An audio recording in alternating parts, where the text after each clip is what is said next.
Hydrophobic interaction की बात करते हैं। हाइड्रोफोबिक इंटरेक्शन होता है हाइड्रोफोबिक रेडिकल्स के बीच में। हाइड्रोफोबिक रेडिकल्स का मतलब क्या है कि पोलर और नॉन पोलर रेडिकल्स के बीच में। नॉन पोलर पोलर रेडिकल्स कहाँ पे होंगे? पोलर सब्सटेंस में, नॉन पोलर सब्सटेंस में, ठीक है। जहाँ पे एक इलेक्ट्रोपॉजिटिव हमारा एलिमेंट या एटम प्रेजेंट हो और एक इलेक्ट्रोनेगेटिव हो और लोन पेयर्स ऑफ इलेक्ट्रॉन हो, वहाँ पे हमारा क्या होगा? पोलर। और सेकंड हमारा क्या होगा? Non polar. जहाँ पे इवन डिस्ट्रीब्यूशन ऑफ चार्ज होता है वहाँ पे नॉन पोलर होता है। तो यहाँ पे पोलर रेडिकल्स से नॉन पोलर रेडिकल्स एक दूसरे को अटैक करके क्या करते हैं? हाइड्रोफोबिक इंटरेक्शन क्रिएट करते हैं। अब हम बात करते हैं सेकेंडरी स्ट्रक्चर की। सेकेंडरी स्ट्रक्चर बेसिकली है क्या? It is arrangement of hydrogen bond between the peptide nitrogen and the peptide carbonyl oxygen of different amino acid. देखो यहाँ पे हमारे पास एक अमाइनो एसिड चेन है, ये हमारा अमाइनो ग्रुप है जिसको हम एन टर्मिनल बोलेंगे। ये हमारा कार्बोक्सिलिक ग्रुप है जिसको हम सी टर्मिनल बोलेंगे। और यहाँ पे हमारे पेप्टाइड बॉन्ड फॉर्म हो रखे हैं। जैसे ये एक पेप्टाइड बॉन्ड है, this one is also a peptide bond, this one is also a peptide bond and this one is also a peptide bond। 4 peptide bond है, इट मीन्स 5 हमारे amino acid यहाँ पे बॉन्ड फॉर्म कर रखे हैं। क्या? Peptide bond form कर रखे हैं। अभी हमने क्या बोला कि एक अमाइनो एसिड का जो कार्बोक्सिलिक ग्रुप है वो उस पे जो ऑक्सीजन प्रेजेंट है, ऑक्सीजन क्या है? इलेक्ट्रो नेगेटिव नेचर की है, उसके ऊपर इलेक्ट्रॉन नेगेटिव है, मतलब कि उसकी कैपेसिटी है इलेक्ट्रॉन लेने की, नेगेटिव चार्ज आता है उस पर उसपे लोन पेयर ऑफ इलेक्ट्रॉन्स भी प्रेजेंट होते हैं, जिसकी वजह से वो अमाइन ग्रुप के हाइड्रोजन को अट्रैक्ट करके उसके साथ बॉन्ड फॉर्म करने की कोशिश करती है, जिसकी वजह से हमारे स्ट्रक्चरल जो सेकेंडरी स्ट्रक्चर की अरेंजमेंट होती है। तो सेकेंडरी स्ट्रक्चर भी हमारे डिफरेंट टाइप्स के होते हैं, हेलिकल, अल्फा हेलिक्स और बीटा प्लेटेड शीट्स। अब बीटा प्लेटेड शीट्स हमारी पैरेलल्स भी होती हैं और नॉन पैरेलल भी होती हैं। इन हेलिकल कॉइल्स में क्या होता है? The hydrogen bonded nitrogen and oxygen are on near by amino acid, वो एक दूसरे के नियर बाय लाई करती हैं, ठीक है। अब यहाँ पे बात करें मोस्ट कॉमन हेलिकल कोयल की, तो वो राइट हैंडेड अल्फा हेलिक्स है। राइट हैंडेड और लेफ्ट हैंडेड अल्फा हेलिक्स होते हैं। तो मोस्ट कॉमन जो हमारी अल्फा हेलिक्स मिलती है वो क्या होती है हमारी? वो होती है राइट हैंडेड। जैसे केराटिन की बात करें, हेयर में, नेल्स में, हमारे जो एनिमल्स होते हैं, कैटल्स होते हैं, उनके हूप्स में, वहाँ पे क्या होता है? केराटिन होता है, उसमें भी अल्फा हेलिकल प्रोटीन होता है। मायोग्लोबिन मसल्स में प्रेजेंट होता है प्रोटीन, मायोग्लोबिन, उसमें भी सेवरल अल्फा हेलिकल रीजन्स होते हैं। प्रोलीन हो गया, ग्लाइसिन हो गया, एस्पेराजिन होगा, ये बहुत मुश्किल से मिलते हैं किसके अंदर? अल्फा हेलिक्स के अंदर। मतलब बहुत कम चांसेस हैं कि वो हेलिक्स के अंदर होंगे, क्योंकि वो हेलिक्स को डी नेचर्ड कर देंगे, उसको ब्रेक कर देते हैं। अब दूसरा स्ट्रक्चर आता है हमारे पास, क्या? Beta pleated structure. बट उससे पहले हम बात करते हैं कि अल्फा हेलिक्स में फिर अगर ये हमारे अमाइनो एसिड नहीं होते तो बल्क में कौन से अमाइनो एसिड प्रेजेंट होंगे? लूसीन प्रेजेंट होगा, आइसोलूसीन प्रेजेंट होगा, लूसीन, आइसोलूसीन और टायरोसिन। इनकी स्पेशल इन्फेरेंस प्रेजेंट होती है हमारी कहाँ पे? अल्फा हेलिक्स में। तो यहाँ पे वो आर ग्रुप्स प्रेजेंट होंगे, उन आर ग्रुप्स को कंटेन करने वाले अमाइनो एसिड प्रेजेंट होंगे जो हाइड्रोजन बॉन्ड फॉर्म कर पाते हैं, क्योंकि हाइड्रोजन बॉन्ड फॉर्म करने की वजह से ही क्या होता है? हमारा अल्फा हेलिक्स क्रिएट होता है। हमारा अल्फा हेलिक्स क्या होता है? एक स्पाइरल स्ट्रक्चर होता है, ठीक है, रेगुलर स्ट्रक्चर है, रिपीटिंग पैटर्न है विद पिच। इसकी पिच कितनी होती है? 5.4 एंगस्ट्रॉम की इसकी पिच होती है पर टर्न। ये एक टर्न है, इस टर्न की पिच की बात की गई है, ये 5.4 एंगस्ट्रॉम होती है। एंड राइज ऑफ 1.5 एंगस्ट्रॉम पर अमाइनो एसिड। यहाँ पे एक अमाइनो एसिड है, फिर दूसरा अमाइनो एसिड है, तो जितने अमाइनो एसिड आते जाएंगे उतनी पिच कितनी बढ़ती जाएगी? एक अमाइनो एसिड के साथ 1.5 एंगस्ट्रॉम ये बढ़ती जाएगी। स्ट्रक्चर यहाँ पे हमने देख लिया हाइड्रोफोबिक इंटरेक्शन के बीच, मतलब हाइड्रोफोबिक इंटरेक्शन की वजह से स्टेबलाइज किया जाता है नॉन पोलर और पोलर के बीच में। अल्फा हेलिक्स राइट हैंडेड भी होते हैं और लेफ्ट हैंडेड भी होते हैं। तो right handed alpha helix more prominent होते हैं। Right handed when the chain is followed from the amino to carboxyl direction, amino group पहले है और फिर कार्बोक्सिलिक ग्रुप आएगा, टर्न हमारा ऐसे बनेगा, तो वो क्या होगा, हमारा राइट हैंडेड होगा। यहाँ पे कार्बोनिल ऑक्सीजन होती है वो अपवर्ड डायरेक्शन में होती है और हमारा अमाइड ग्रुप जो होता है वो डाउनवर्ड डायरेक्शन में होता है। किसके केस में, राइट हैंडेड के केस में। और आर ग्रुप जो होते हैं वो बाहर की तरफ निकले हुए होते हैं, जैसे हम यहाँ पे ग्रीन कलर में देख सकते हैं। ठीक है, देयर आर 3.6 रेजिड्यू पर टर्न।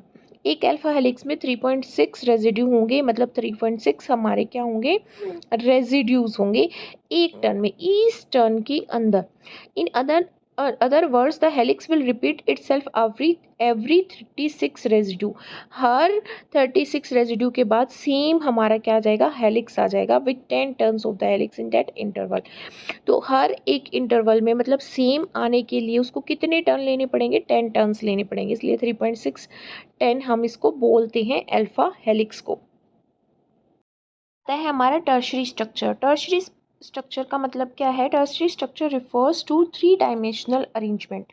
3 डायमेंशनल अरेंजमेंट होती है पॉलीपेप्टाइड चेन की, तो उसको हम क्या बोलते हैं, टर्शरी स्ट्रक्चर बोलते हैं। Tertiary structure disulphide bond, hydrogen bond, hydrophobic bond, हमारा आयनिक बॉन्ड, इन सब के थ्रू स्टेबलाइज किए जाते हैं। एंटी पैरेलल और parallel beta pleated sheet structure होते हैं, और बीटा प्लेटेड जो शीट स्ट्रक्चर है और हमारा अल्फा हेलिक्स है, ये किसने दिया था, पोलिंग ने दिया था। ठीक है, अब यहाँ पे बात करें हम एंटी पैरेलल और पैरेलल की, तो क्या मेन डिफरेंस होता है, डिफरेंस होता है कि कहाँ से वो स्टार्ट कर रहा है, किस डायरेक्शन में है। हमारी दो चेन जो प्रेजेंट है किसके अंदर, हमारी बीटा शीट्स के अंदर प्रेजेंट है। जैसे हम यहाँ पे एंटी पैरेलल की बात कर रहे हैं, तो एंटी पैरेलल में क्या होता है, यहाँ पे हमारा अमाइड ग्रुप है, यहाँ पे हमारा कार्बोक्सिलिक ग्रुप है, मतलब ये N terminal to C terminal run कर रही है, ये C terminal to N terminal run कर रही है, ये वाली चेन और ये वाली चेन। ठीक है, यहाँ पे हम पैरेलल में बात करें तो ये भी सी टर्मिनल है, ये हमारा एन टर्मिनल, ये सी टर्मिनल है और ये हमारा एन टर्मिनल। मतलब एक साइड में सी टर्मिनल है, दूसरी साइड में एन टर्मिनल है, मतलब अमाइनो टर्मिनल एक साइड है और कार्बोक्सिलिक टर्मिनल एक साइड है, तो वो पैरेलल है। अगर अपोजिट टर्मिनल एक साइड है तो इसका मतलब है वो एंटी पैरेलल है। दोनों में बॉन्डिंग सेम ही रहेगी। वही हाइड्रोजन किसको अट्रैक्ट करेगी, यहाँ पे इलेक्ट्रोनेगेटिव एलिमेंट ऑक्सीजन को अट्रैक्ट करेगी दूसरे अमाइनो एसिड के, और वो एक दूसरे के साथ बॉन्ड बना के क्या फॉर्म करेंगे, tertiary structure. Now as we can see here, tertiary structures are stabilized by various types of interaction। जैसे हम यहाँ पे देख सकते हैं हाइड्रोफिलिक इंट्रैक्शन वाटर क्रिएट करता है, तो यहाँ पे जो हमारी अल्कोहलिक ग्रुप है वो यहाँ पे हाइड्रोफिलिक इंट्रैक्शन क्रिएट कर रही है। हाइड्रोजन बॉन्डिंग हो रही है हाइड्रोजन और ऑक्सीजन के बीच में, कार्बोक्सिलिक ग्रुप की ऑक्सीजन और अमाइड ग्रुप की हमारी हाइड्रोजन के बीच में यहाँ पे हाइड्रोजन बॉन्डिंग हो रही है। यहाँ पे देखिए हाइड्रोफोबिक इंट्रैक्शन हो रहा है, यहाँ पे डाइसल्फाइड बॉन्ड बन रहा है क्योंकि सिस्टीन होंगे, यहाँ पे अगेन हाइड्रोजन बॉन्डिंग हो रही है, यहाँ पे भी हाइड्रोजन बॉन्डिंग और यहाँ पे सॉल्ट ब्रिज बन रहा है। तो different type of interaction stabilise the tertiary structure of a protein. Hydrophobic interaction की बात करते हैं, ये अट्रैक्शन होता है नॉन पोलर एल्काइल ग्रुप के बीच में। एल्काइल ग्रुप क्या होते हैं, जो भी हमारा मिथाइल ग्रुप हो गया, इथाइल ग्रुप हो गया, इथोक्सी मिथोक्सी ग्रुप हो गया, ठीक है, ब्यूटेन हो गया, ब्यूटाइल ग्रुप हो गया, ये सारे ग्रुप क्या है, एल्काइल ग्रुप है। CH3 कहीं पे लगा हुआ है, C2H5 कहीं पे लगा हुआ है, ठीक है, तो ये सारे ग्रुप्स क्या होंगे, एल्काइल ग्रुप होंगे। एंड एरोमेटिक ग्रुप, और एरोमेटिक ग्रुप जो हमारे एरोमेटिक टायरोसिन और ट्रिप्टोफैन, इन सब जो अमाइनो एसिड के अंदर जो ग्रुप होते हैं वो एरोमेटिक ग्रुप होते हैं। वो हमारे इन ग्रुप के साथ क्या फॉर्म करते हैं, हाइड्रोफोबिक इंट्रैक्शन क्रिएट करते हैं, जो यहाँ पे हमारा शो कर रखा है इसके बीच में और इसके बीच में। ठीक है, हाइड्रोफिलिक इंट्रैक्शन क्या होता है, अट्रैक्शन बिटवीन पोलर और ionised R group and water molecule. हमारे यहाँ पे वाटर दिखा रखा है, दो H है और एक ऑक्सीजन है यहाँ पे, ठीक है, और यहाँ वो किससे अटैच हो रखी है, मिथेनल है, ये मिथेनल के साथ अटैच हो रखा है वाटर, किसके थ्रू, हाइड्रोफिलिक इंट्रैक्शन के थ्रू। और यहाँ पे हम मिथाइल ग्रुप की बात कर रहे थे, तो वो क्या था, हाइड्रोफोबिक इंट्रैक्शन था। ठीक है, सोल्ट ब्रिज की बात करें तो ये हमारा ionised R group of acidic जो हमारा क्या होगा, अमाइनो एसिड होगा, और बेसिक अमाइनो एसिड का हमारा जो अमाइड ग्रुप होगा उस पर हाइड्रोजन के बीच में और कार्बोक्सिलिक ग्रुप के ऑक्सीजन के बीच में यहाँ पे क्या होगा, आयनिक इंटरेक्शन होगा, जिसकी वजह से आयन ब्रिज बनता है, या फिर हम बोले तो सोल्ट ब्रिज बनता है। हाइड्रोजन बॉन्डिंग भी ऐसे ही होती है, हमारा हाइड्रोजन के बीच में ऑक्सीजन, कार्बोक्सिलिक ग्रुप के ऑक्सीजन के बीच में हाइड्रोजन बॉन्डिंग होती है। डाइसल्फाइड हमने देखा सिस्टीन के केस में होती है, ये हमारा SH प्रेजेंट होता है तो इसको रिड्यूस फॉर्म में प्रेजेंट होता है तो इसको ऑक्सीडाइज कर देते हैं, हाइड्रोजन को रिमूव करके डाइसल्फाइड बॉन्ड फॉर्म कर देते हैं, जिसकी वजह से टर्शरी स्ट्रक्चर स्टेबलाइज होता है। अब बात करते हैं कुछ अमाइनो एसिड की कि वो किस तरह के स्ट्रक्चर में मिलता है। हेलिक्स फॉर्मर हमारे क्या होते हैं, एलानिन, सिस्टीन, ल्यूसीन, मिथेनिन और ग्लूटामिक एसिड, ग्लूटामाइन, हिस्टीडीन और लाइसिन। मोस्टली हमने यहाँ पे देखा तो हमारा क्या है, यहाँ पे बेसिक अमाइनो एसिड है एक्सेप्ट ग्लूटामिक एसिड जो कि एसिडिक है नेचर में।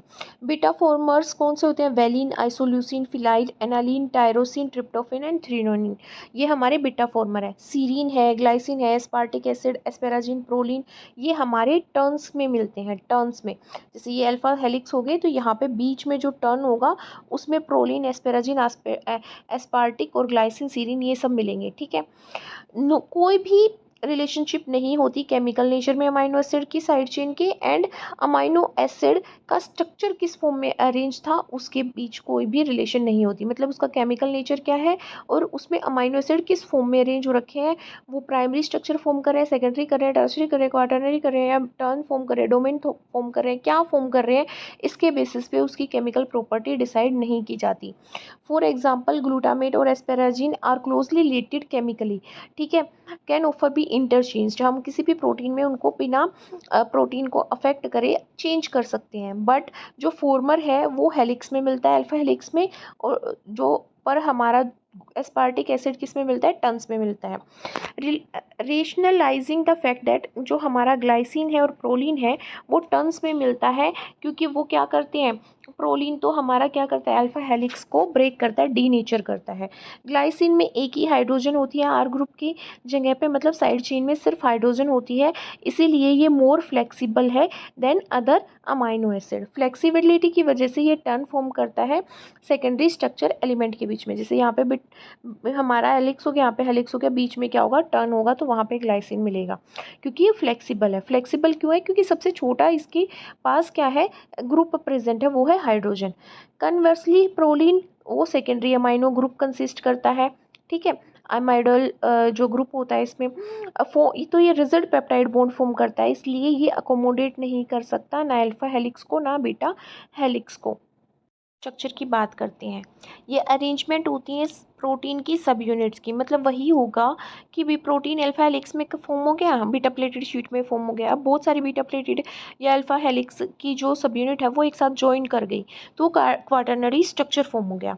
The submit are held together by the same interaction, यहाँ पे जो सब यूनिट होंगी, ये सबमिट नहीं है, सब यूनिट्स होंगी, यहाँ पे क्या होगा, द सब यूनिट्स, यहाँ पे जो सब यूनिट्स हैं अल्फा हेलिक्स या बीटा प्लेटेड शीट स्ट्रक्चर जो है वो एक दूसरे के साथ उन्हीं इंटरेक्शन के थ्रू हेल्ड कर रखा होता है जिनके थ्रू टर्शरी स्ट्रक्चर हेल्ड कर रखा होता है, जैसे hydrogen bond, hydrophobic bond, salt bridge, ionic bond, ये सारे बॉन्ड हमारे क्वाटरनरी स्ट्रक्चर में होते हैं, बस यहाँ पे सब यूनिट ज़्यादा होती हैं और क्या होता है हमारा वो एक दूसरे से लिंक्ड होती हैं।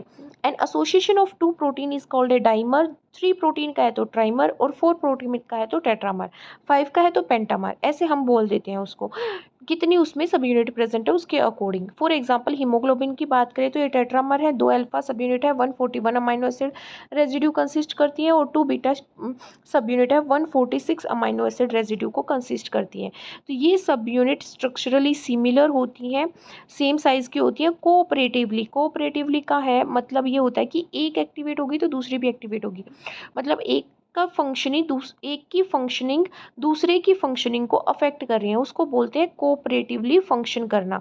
हीमोग्लोबिन टेट्रामर है जो कोऑपरेटिवली फंक्शन करता है, ठीक है। 2 मोर क्लासेस में अपने प्रोटीन को क्लासीफाई करते हैं, कंजुगेटेड प्रोटीन और सिंपल प्रोटीन्स में। कंजुगेटेड प्रोटीन के बारे में बात करते हैं, जो हमारे सिंपल प्रोटीन जो हमारा सिंपल प्रोटीन होता है, सिंपल प्रोटीन बन गया, अब उस सिंपल प्रोटीन के साथ कुछ नॉन प्रोटीन पार्ट बाइंड होता है, उसको फंक्शनल फॉर्म में कन्वर्ट करने के लिए। मतलब मेरी बॉडी में बहुत सारे प्रोटीन है, मायोसिन प्रोटीन है, एक्टिन है, रोडोप्सिन है, कोलेजन है, इलास्टिन है, there are many types of protein, insulin है। अब उनका अलग अलग फंक्शन है, तो उनका अलग अलग फंक्शन कैसे हुआ? कोई हार्मोन की तरह एक्ट कर रहा है, कोई न्यूरोट्रांसमीटर है, कोई मेरा एंजाइम है। तो इस वजह से हुआ क्योंकि उनके साथ एक नॉन प्रोटीन हमारा क्या है, बाउंड, कोई भी मेटल बाउंड हो रखी है, कोई ग्रुप बाउंड हो रखा है, ठीक है, उसको क्या बोलते हैं हम? प्रोस्थेटिक ग्रुप बोलते हैं। और हम क्या बोलते हैं, ऐसा ही हमारा न्यूक्लियोप्रोटीन है। न्यूक्लियोप्रोटीन में क्या है, एक न्यूक्लिक एसिड प्रेजेंट होता है और वो प्रोटीन से बाइंड हो रखा होता है। तो न्यूक्लिक एसिड इसमें क्या कर रहा है? प्रोस्थेटिक ग्रुप का काम कर रहा है, ठीक है, इसलिए न्यूक्लियोप्रोटीन इसका एक एग्जाम्पल है। टाइप्स की बात करें कंजुगेटेड प्रोटीन्स की, तो न्यूक्लियोप्रोटीन्स होते हैं। न्यूक्लियोप्रोटीन में प्रोस्थेटिक ग्रुप न्यूक्लिक एसिड होता है। मेटेलो प्रोटीन की बात करें तो नाम से ही पता चल रहा है कि इसमें प्रोस्थेटिक ग्रुप मेटल होगा। क्रोमो प्रोटीन की बात कर रहे हैं, प्रोस्थेटिक ग्रुप एक पिगमेंट होगा। जैसे साइटोक्रोम के केस में क्या हो जाता है, एक पिगमेंट होता है। हीमोग्लोबिन के केस में पिगमेंट होता है, मायोग्लोबिन के केस में होता है, क्लोरोफिल के केस में होता है, ठीक है। फोस्फोप्रोटीन की बात करें तो फोस्फोप्रोटीन में फोस्फोरिक एसिड क्या होता है, फोस्फोरिक एसिड प्रोस्थेटिक ग्रुप होता है। कैसिन इन द मिल्क, वो हमारा फोस्फोप्रोटीन का एक एग्जाम्पल है। लिपोप्रोटीन प्रोस्थेटिक ग्रुप लिपिड्स होते हैं।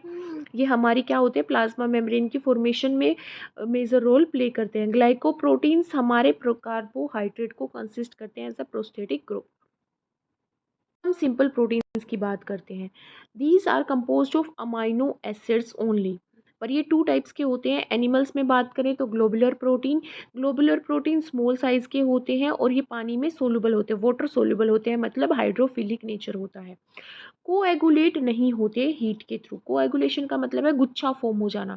मतलब जैसे मैं बात करूं कि मैंने कुछ भी लिपिड, जैसे मैंने कोई फैट डाल दिया है, कोई बटर डाल दिया पानी के अंदर, तो वो ऐसे ही रहे बाउंडेड फॉर्म में, वो कोएगुलेशन होती है। जैसे मैं पानी के अंदर पेंट को डालती हूँ तो पेंट के क्या बन जाते हैं, लच्छे से बन जाते हैं, वो एक साइड पे बाइंड हो जाता है, ठीक है, उसको कोएगुलेट बोलते हैं। ऐसे ही हमारा ब्लड कोएगुलेट हो जाता है, प्रोटीन कोएगुलेट हो जाता है, ठीक है। तो यहाँ पे बोला इसने कि ग्लोबुलर प्रोटीन स्मॉल होते हैं, वाटर लविंग होते हैं, हाइड्रोफिलिक नेचर के होते हैं और हीट के थ्रू कोएगुलेट नहीं होते। इसका एग्जांपल है हिस्टोन। हिस्टोन कहाँ पे मिलते हैं? न्यूक्लियस में। जो हिस्टोन हमारे डीएनए को बाइंड करके क्या बनाते हैं, क्रोमेटिन स्ट्रक्चर बनाते हैं। फिब्रस प्रोटीन लॉन्ग मॉलिक्यूल्स होते हैं और इनसोल्युबल होते हैं वाटर में। ये दो तरह के होते हैं। क्या? सिंपल प्रोटीन किसके केस में? एनिमल के केस में। और सिंपल प्रोटीन टू टाइप्स के होते हैं प्लांट के केस में, जिसका एग्जांपल क्या है? प्रोल अमाइन, ठीक है, प्रो अमाइन भी बोल सकते हैं। ये अल्कोहल में सोल्युबल होते हैं। ग्लाइडिन इन वीट इसका एक एग्जांपल है। और दूसरा है हमारे पास ग्लूटीन। ग्लूटीन, बहुत लोगों को ग्लूटीन से एलर्जी होती है, ठीक है। तो ये सोल्युबल होते हैं एसिड में और एल्कली मेटल्स में। एल्कली मेटल क्या है? सोडियम हो गया, लिथियम हो गया, पोटेशियम हो गया, these are alkali metals. Example क्या है? Glutenin in wheat is an example of glutens, जो एक सिंपल प्रोटीन का एग्जाम्पल है। अब हम लास्ट स्लाइड पे हैं और देखते हैं कि ग्लोबुलर प्रोटीन और फिब्रस प्रोटीन में क्या मेन डिफरेंस है। Globular protein compact protein structure होते हैं, फिब्रस प्रोटीन फाइबर लाइक होते हैं, एक्सटेंडेड प्रोटीन स्ट्रक्चर होते हैं। ये वाटर सोल्यूबल होते हैं और इन लिपिड बाइलेयर्स में भी सोल्यूबल होते हैं। ये इनसोल्यूबल होते हैं लिपिड वाटर में और लिपिड में।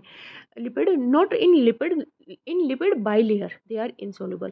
सेकेंडरी स्ट्रक्चर कॉम्प्लेक्स होता है with a mixture of alpha helix and beta sheet structure, और कभी कभी लूप्स भी मिलते हैं। इसमें सेकेंडरी स्ट्रक्चर सिंपल होता है, हमारा एक ही तरह का मिलेगा, या तो अल्फा हेलिक्स हो गया, बीटा सीड स्ट्रक्चर हो गया, एक ही तरह का मिलेगा फिब्रस प्रोटीन में। यहाँ पे क्वार्टरनरी स्ट्रक्चर फॉर्म होता है नॉन कोवेलेंट फोर्स के थ्रू, जैसे हाइड्रोफोबिक इंटरेक्शन हो गया, आयनिक इंटरेक्शन हो गया, ठीक है।